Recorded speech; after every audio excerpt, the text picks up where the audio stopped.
하이델베르크 교리문답 103문은 10계명의 네 번째 계명인 제4계명에 대하여 묻고 있습니다. 제4계명에서 하나님께서 요구하시는 것은 무엇입니까? 안식일을 기억하여 거룩하게 지키라. 엿새 동안은 힘써 내 모든 일을 행할 것이나 일곱째 날은 내 하나님 여호와의 안식일인즉 너나 내 아들이나 내 딸이나 내 남종이나 내 여종이나 내 가축이나 내 문 안에 머무는 객이라도 아무 일도 하지 말라. 이는 엿새 동안에 나 여호와가 하늘과 땅과 바다와 그 가운데 모든 것을 만들고 일곱째 날에 쉬었음이라. 그러므로 나 여호와가 안식일을 복되게 하여 그날을 거룩하게 하였느니라. 출애굽기 20장 8절부터 11절까지의 말씀이었습니다. 유대인들은 제4계명에 따라서 안식일을 가는 곳마다 철저히 지켰습니다. 하지만 이들은 그래야 구원을 받을 수 있다는 그런 오해 속에 살고 있었던 것이죠. 하나님의 자녀이기 때문에 하나님의 자녀답게 하나님의 말씀에 순종하며 하나님의 주권과 섭리를 인정하며 살아가는 것이 마땅한 것인데 안식일을 지켜서 율법을 지켜서 하나님의 자녀가 되려고 했던 것입니다. 그러니까 율법을 지킨다는 것 자체가 노역이고 고역일 수밖에 없는 거예요. 힘들고 어려운 일인 것이죠. 율법을 즐거워하는 것이 아니라 율법을 버거워하게 된 것입니다. 이쯤 되면 이런 마음을 가지고 하는 신앙생활이라고 하는 것은 버거울 뿐이죠. 힘들 뿐이죠. 참된 평안과 안식, 기쁨과 감사는커녕 날마다 버겁고 힘든 것이 신앙의 일상이 되어버리는 것입니다. 하지만 어때요? 하나님께서 우리를 창조하신 목적, 하나님이 우리를 부르신 목적은 하나님을 영화롭게 하며 하나님을 즐거워하기 위함이다 라고 말씀하시잖아요. 하나님으로 즐거워해야 하는데 하나님으로 버거워한다? 하나님께서 의도하신 목적이 아니라는 것입니다.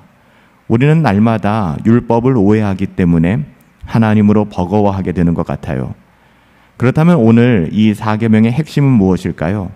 안식일을 거룩하게 지키라는 명령을 주신 이유가 무엇일까요? 안식일은 토요일이죠. 당시의 안식일에는 아무것도 해서는 안 된다는 게 본질이었습니다. 하지만 그렇지 않아요. 하나님께서 의도하신 것은 그것이 본질이 아니었습니다.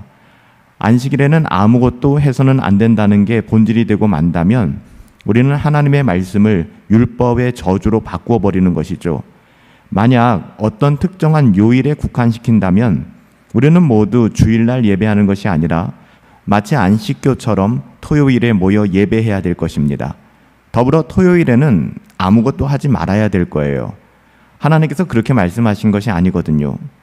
안식일의 규정은 사실 특정한 요일에 국한되는 것이 아닙니다. 그래서 예수님께서는 안식일을 주일로 바꾸어 주셨잖아요. 오늘날은 우리가 주일로 안식일을 대체하여 지키고 있습니다. 우리가 안식일이 아닌 주일에 모여 예배하게 된 것은 예수님께서 사망의 권세를 이기시고 부활하신 날이 안식 후 첫날, 즉 안식일이 지난 다음 날, 지금으로 따지면 일요일이기 때문이죠. 세상 사람들이 말하는 일요일 새벽이었기 때문에. 그래서 제4계명에서 정말 중요한 것은 우리의 삶의 주인 되신 하나님의 주권과 섭리, 특별히 하나님의 주인 되심을 인정하라는 말이에요. 시간의 주인 되신 하나님을 인정하는 것이 바로 주일 성수의 의미입니다. 일요일날 주일날 나와서 예배당에 앉아서 예배드리는 것뿐만 아니라 주일 성수의 의미는 우리의 시간의 주인 되신 하나님을 인정하는 것이죠. 이것을 외적으로만, 형식적으로만 받아들여서는 안 돼요. 내면적인 의미를 바르게 알고 그렇게 하나님을 예배하며 안식일을 기억하고 지키라. 이것이 바로 제4계명을 바르게 지키는 일입니다. 예수님 당시의 논란을 기억하시죠? 예수님 당시에도 안식일에 예수님과 제자들이 미리삭을 잘라먹은 사건이 있었습니다. 또한 손 마른 자를 치유해 주시는 사건이 있었어요. 이때 유대인들은 예수님이 안식일을 범하였다. 예수님의 제자들이 안식일을 범하였다. 이 안식일의 의미, 제4계명의 의미의 본질을 파악하지 못한 채 예수님을 모함하였죠. 그때 예수님이 하신 말씀이 나는 안식일의 주인이다 라고 말씀하시며 안식일에 사람을 살리는 것이 옳은 길이냐 아니면 사람을 죽이는 것이 옳은 길이냐 이렇게 되묻게 되었습니다. 안식일의 계명은 에덴 동산에서 최초의 인간에게 주어진 선악과의 금령과 그 성격에 있어서 조금도 다르지 않아요.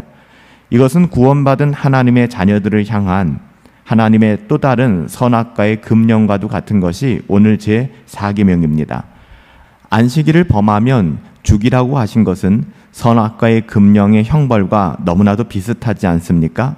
안식일을 기억하여 지키지 아니하면 그를 죽이라 하신 그것이 마치 선악을 알게 하는 그 나무의 열매를 따먹는 날에는 내가 반드시 죽을 것이다 라는 그 형벌과 똑같이 일치하고 있어요.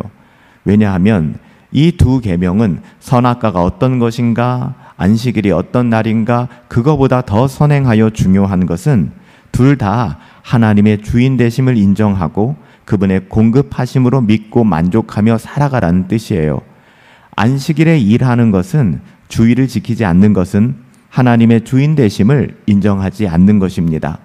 청지기로서 자신을 인정하지 않고 선악과 때처럼 자신이 하나님이 되기를 기뻐하는 거예요. 하나님의 영광을 자신의 영광으로 취하여 하나님을 욕되게 하는 것이죠.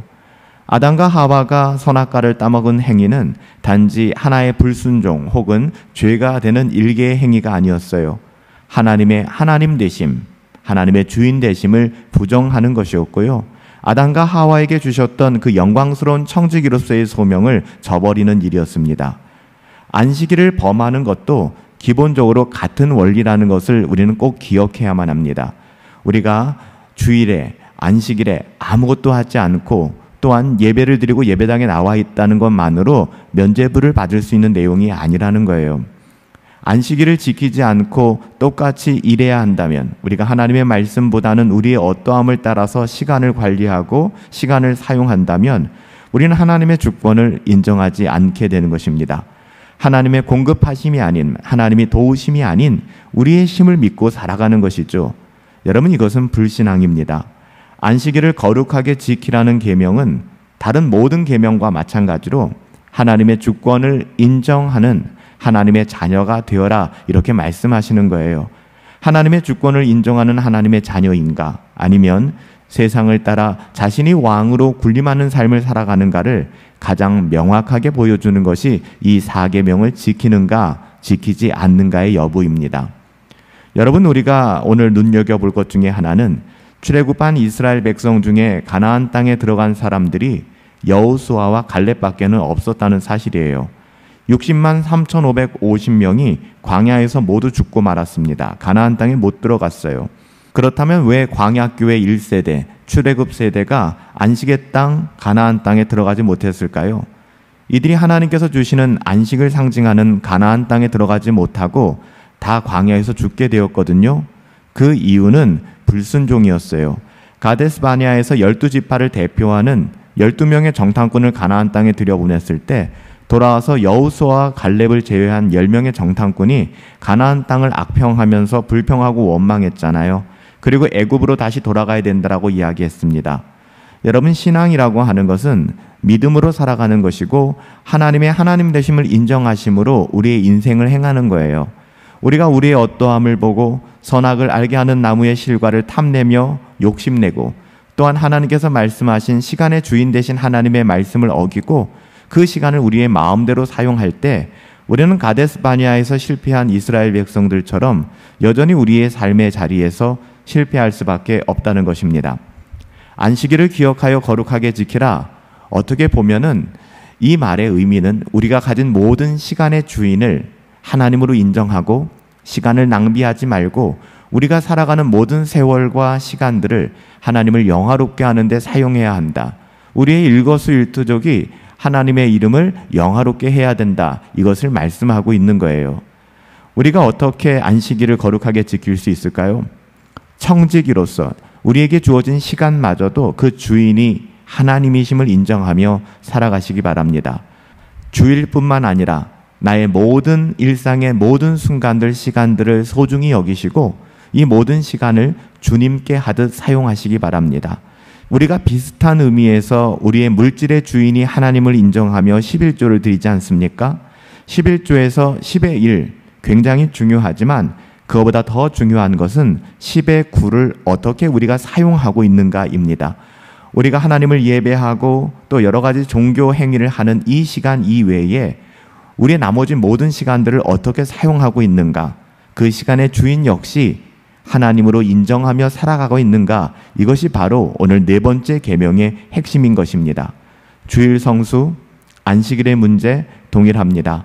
우리가 예배당에 모여 예배하는 공적 예배로서의 주일 성수도 중요하지만 이것은 어떻게 보면 가장 최저 라인이고요, 최저선이고요. 정말 중요한 것은 우리가 우리의 시간의 주인을 하나님께 주인 되심으로 인정하며 하나님이 내 시간의 주인 되심으로 인정하며 살아가는 것입니다. 우리의 시간, 우리의 삶의 모든 자리가 하나님의 영광을 드러내며 하나님의 것으로 우리가 하나님의 것을 맡아 청지기로 살아감을 기억하며 하나님을 영화롭게 할 수 있는 저와 여러분들이 되시길 예수님의 이름으로 축복합니다.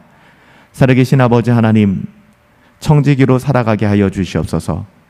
우리의 물질, 우리의 시간, 우리에게 주신 모든 것의 주인이 하나님임을 인정하고 고백하게 하여 주시고 그것을 인정하며 하나님의 주인 되심을 드러내는 시간 관리를 할 수 있도록 인도하여 주시옵소서. 경건을 추구하는 시간에 인색하지 않게 하시고 거룩을 애쓰는 시간을 외면하지 않게 하여 주시고 우리가 살아가는 모든 삶의 자리 또 시간에서 하나님을 위한 삶, 하나님을 영화롭게 하는 삶 살아갈 수 있게 되기를 간절히 소원하옵고 예수님의 이름으로 기도하옵나이다. 아멘. 우리의 시간의 주인은 하나님이십니다. 여러분, 이것을 기억하고 또한 시간의 주인 되신 하나님을 우리의 삶으로 고백하며 살아가는 것은 굉장히 귀하고 중요한 거예요. 오늘도 우리의 시간, 우리의 세월의 주인이 하나님이심을 인정하며 우리의 모든 시간 속에 하나님이 영광 받으시는 삶 살아갈 수 있게 되기를 예수님의 이름으로 축복합니다.